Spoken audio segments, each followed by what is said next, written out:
Now, what I wanted to talk about in today's episode was about changing your relationship with exercise. Now, I'm going to make this a slightly shorter episode because there's about 101 things that go through my head about this, but I wanted to touch kind of on some key things around how you can have a better relationship with exercise.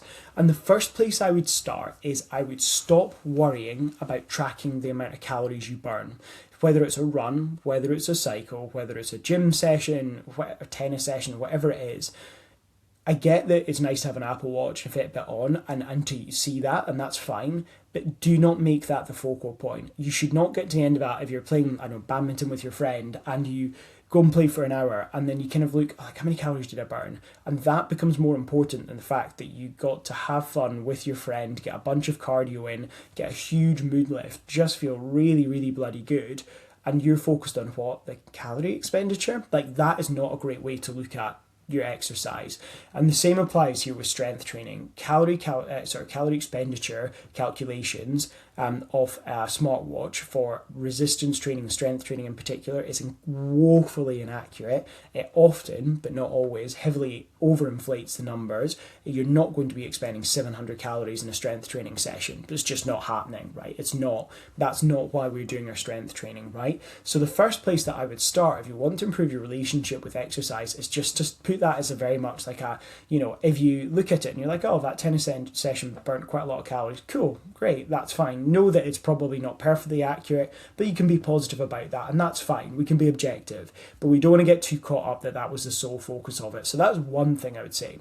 Another thing that I would say that I think is quite useful to think about is start to think about, okay, why am I exercising? Because a lot of the time what happens is we get very caught up when we're in a weight loss phase of thinking, right, I need to exercise for weight loss. And it's like, well, really, weight training is not special in any way when it comes to weight loss. It doesn't do anything magical for actual fat loss, right? You expend some extra calories, yeah, but you could run, you could cycle, you could probably walk, and you'd be burning probably a similar amount of calories. Maybe not walking, maybe a fast walk or kind of up a hill or something, but still, you could be doing lots of other things that expend similar or even more calories to it. So if that's not the best thing to do for weight loss, why would we do it in a weight loss phase? Well, we know that weight training or strength training, resistance training, whatever you want to call it, is so much more than that.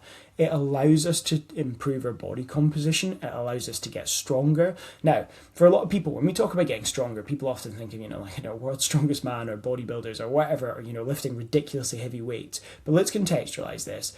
If you are a bit stronger, you start to feel better for it, right? Because when you go to pick something up, you don't worry about doing your back in the same way. You don't worry about the fact that something's a little bit heavy because you're strong enough to do it. It makes you feel capable. So that's one of the biggest benefits of strength. And of course, building strength then has that knock-on effect, which is building more muscle mass. And having a little bit more muscle is an incredibly important thing for long-term health. It's really easy to kind of get caught in that dialogue of, oh, but I don't want to get bulky. You won't.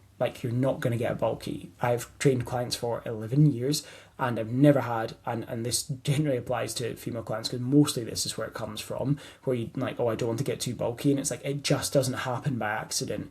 It's kind of a bit like thinking that I always make this analogy, but it's a bit like thinking that if I jump in my car, my wee Fiesta, and that I'm going to turn into Lewis Hamilton, and I don't want to be an F1 driver, so I'm not going to drive my Fiesta. That just doesn't make sense, right? It's nowhere near that level.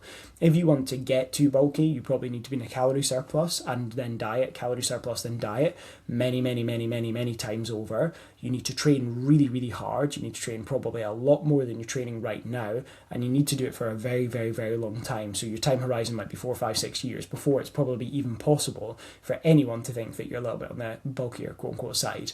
Most people are never going to achieve that in that amount of training in their lifetime, never mind over a 4 or 5 year period.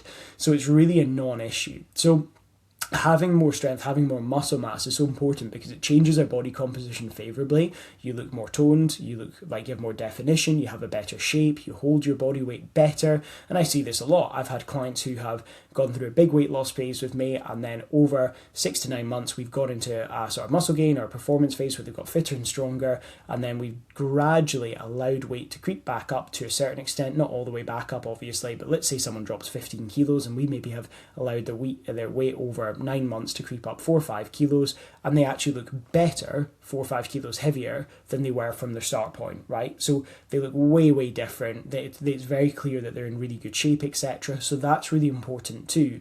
And having more muscle mass has such a pronounced effect on your long-term health as well. So that's another way that we can start to chip away at our relationship with exercises. Don't worry so much about the calories, but also remember why you're doing things and get a better understanding. And it can be multiple things.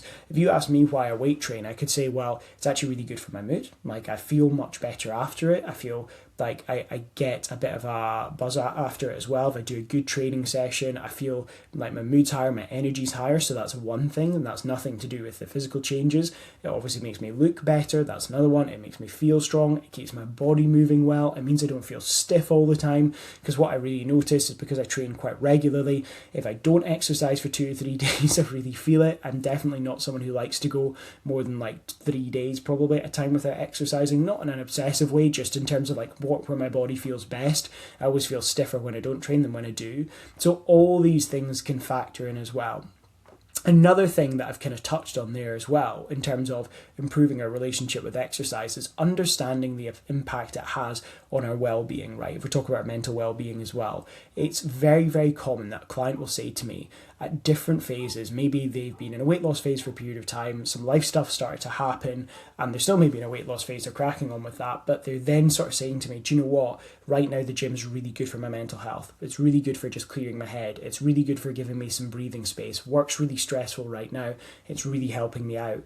You know, it could be anything. For some parents who it's just a breather, right? It's 30 minutes of peace and quiet as well, unless you're training at home, in which case you might not be getting that. That's what it provides you. So I think this is really important as well, is that it also gives you that. And I think this is something that can be really helpful too, is if you see exercising as something that's really good in terms of looking after your mental health in the long term, it can also be really effective, because I think sometimes people get really caught up in the physical bit of it, forgetting about that. And I also think acknowledging it makes it more likely that you'll do it. So let's say you are going through a stressful period at work, it can be really, I'm too busy for the gym. It's like, well, here's another way of looking at it. What if you went to the gym anyway, so it makes you feel less stressed, less overwhelmed, and less busy? It's not going to objectively make you less busy, but I see this all the time with clients who are like feeling quite stressed with work. Then they go to the gym and they're like, oh, do you know what? I feel much better. I feel in a much better headspace, because you can get so wrapped up, and I've done this before, and so caught up with work that you forget how much of a difference actually going and exercising makes, right? So we want to be quite mindful of these things, because it does have a pronounced effect and it does make us feel better as well. So I think those are a few things that we can start to look at when we're looking at a relationship with exercise. Now, there's lots more we could go into and lots more we could change in it. You know, this idea of, I guess a final point is that it's really good as well to see our bodies as something that are not just about image, right? Because sometimes that's what happens. It's all about the way you look, the way you look, the way you look, but you forget that body is the thing that carries around and does everything for you day to day, that allows us to, you know, do anything, right? So looking after that, feeling a sense of physical competence, feeling fit, feeling strong, moving well throughout the day, that also has a really big knock-on effect too. And actually going to the gym, running, cycling, it doesn't really matter what it is, almost any form of exercise makes you feel more physically competent. It makes you feel better that you are capable of doing these things, right? So I think that's also something that's worth touching on. But hopefully that was helpful in terms of maybe a little bit of beginning to reframe exercise. I'll probably do a more in-depth episode down the line, but I wanted to touch on some of that because I think it's important.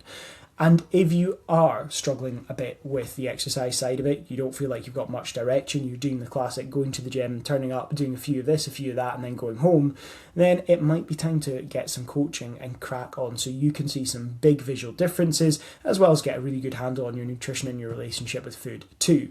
If you are interested in one-to-one coaching, then you can click on the link in the show notes, and that link will take you to a little form you can fill out to find out more about you and to book a call for one-to-one coaching. There's of course no pressure. If you're a good fit, then you'll have space, I suppose, you'll be able to come on as a one-to-one client and we'll take it from there. If, however, I think there's somewhere else you should go or someone that could help you better, I will also push you, or if there's a direction I feel you should go in, I will nudge you that way.